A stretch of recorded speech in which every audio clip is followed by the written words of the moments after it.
My name is John Fox, and this website's dedicated to the sole purpose of saving the remnants of Boone Trace.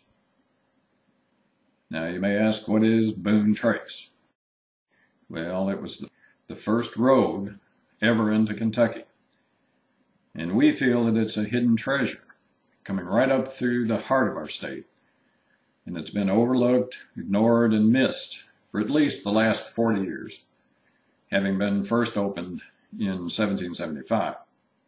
It's of enormous historic significance, a fact I'm going to try really hard to convince you of, and that it's worthy of preservation. Because of its significance, it has great potential from the standpoints of educational benefit and tourism, which would bring money into our cities, counties, and state. But we're about to lose it forever if we don't save it. So we, which hopefully now includes you, are going to rediscover it, restore it, and preserve it in perpetuity. That means forever, if you like fancy words. That little road, these three words have become the battle cry for Boone Trace. They speak to the notion of how can a little dirt trail be of such great historic significance. Why is that little road considered so important? I'm going to try hard to explain. I want you to take these words with you and repeat them in your head and in your heart as a reminder. That little road. Now, like most of you, I'm not a Boone descendant. I'm not much of a historian. I'm just a dumb guy with a motorcycle and a map.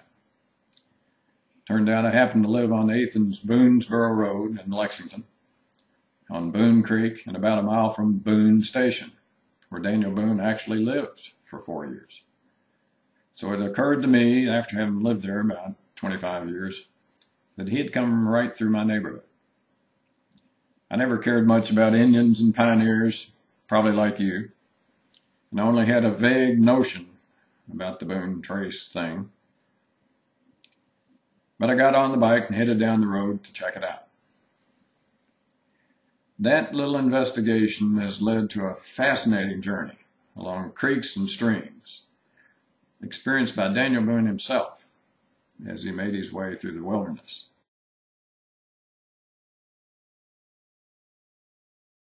That experience can be phenomenal and almost spiritual, and I really want you to experience that too.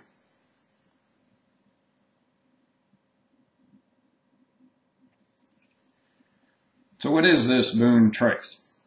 Let's start with a strict, narrow definition. The entire Daniel Boone saga is fascinating and all over the place, from Pennsylvania to Florida to Kentucky to Missouri.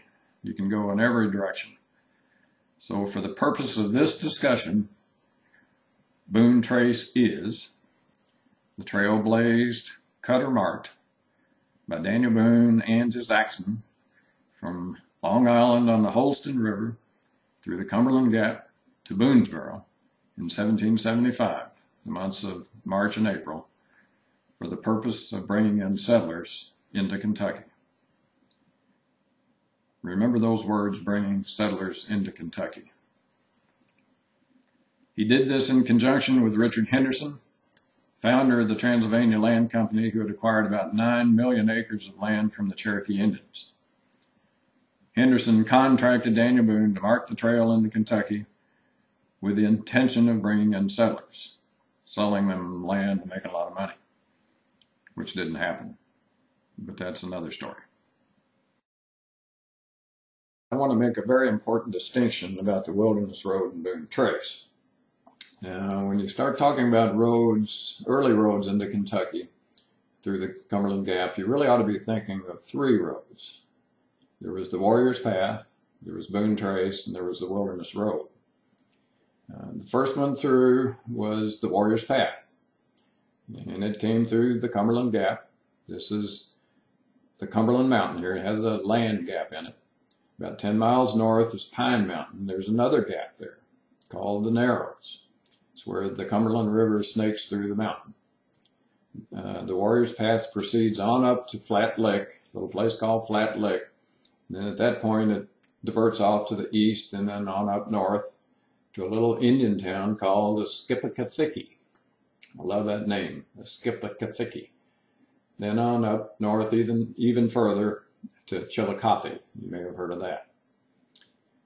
Now Daniel Boone followed the warrior's path through both gaps up to Flat Lick, and then he proceeded north on up to another little place called Hazel Patch, and further on up to Boonesboro. And this is the one that we're concerned about. This is the one that started it all. This is the important one, Boone Trace.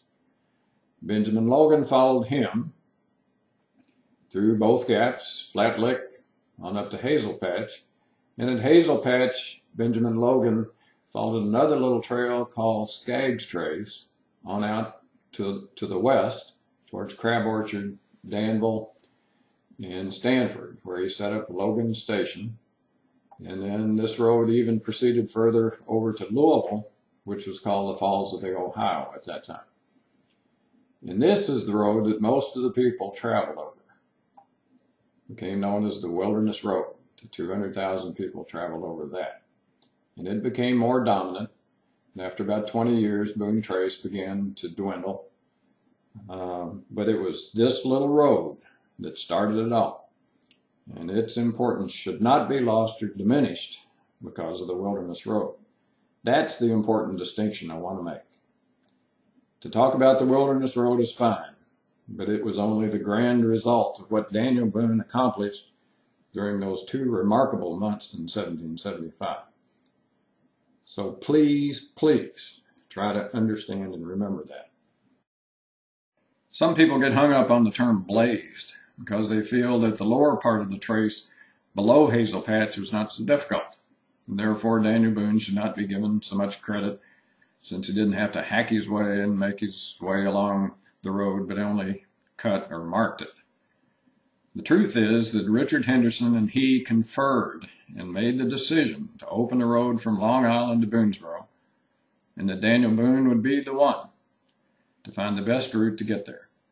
So whether he blazed, cut, or marked is really irrelevant. It was he who had the knowledge, the skill, and the courage to bridge the wilderness and bring in settlers with a road for the first time. I repeat, first time.